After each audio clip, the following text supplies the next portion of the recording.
Hello, friends. It's Quinn with PTSD While Black. I just wanted to check in on this lesson that I am learning from my cats. Um, as some of you know, my boy cat passed away last year. We still have a girl kitty, and she has PTSD from her brother passing.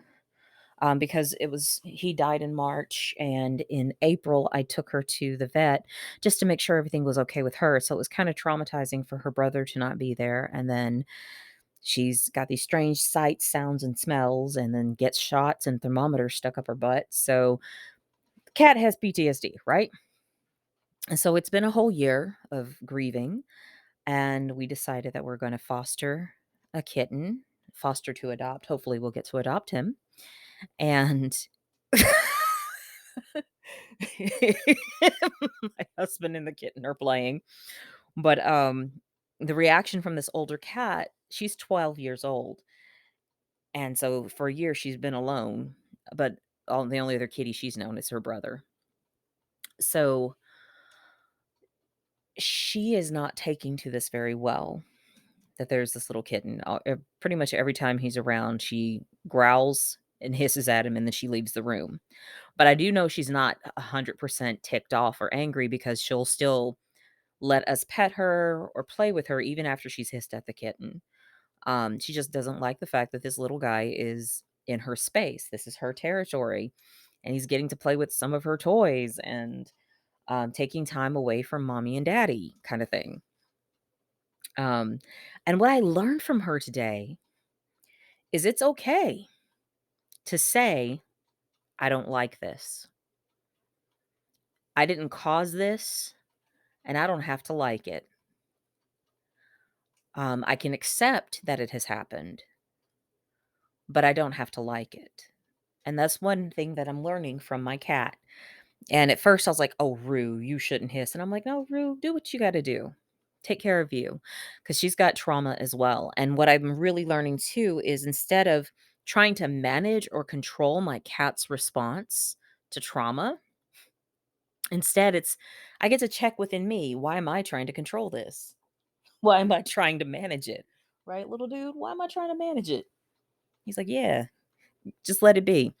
Let those 2 figure it out." He's started chasing her now when she hisses at him, so it's kind of funny. He wants to play, and she's like, "I'm not playing these games." Um, but it's not for me to control. Instead, it's what is it within me that wants to control that these 2 cats get along? What is it within me that wants to control making Rue accept the kitten? And I got to journal on it this week, and it's like, "Oh, because I want my decision to move forward with a new pet to be approved." And I think, "Oh, I am bad for moving forward because she doesn't approve of the kitten." And I did what I needed to do for me, and my husband and I had discussed being able to bring another cat into the home because we wanted a cat that was smaller than Rue, not necessarily a kitten, but um, we thought something smaller than her she wouldn't feel as threatened by. But it seems like she's able to just say, "Nah, I don't like you." A lot. I think an older cat probably would have smacked her and ran off, and they would have solved the problem. But instead, there's just this little guy that chases her, and she's like, "I don't wanna deal with you." Um, so I'm loving the lessons that I'm getting from watching this interaction, that instead of saying, "Oh, get over it," or yelling at her for being upset, it's no, she's just upset, sharing her space with another being that she didn't ask for this to happen.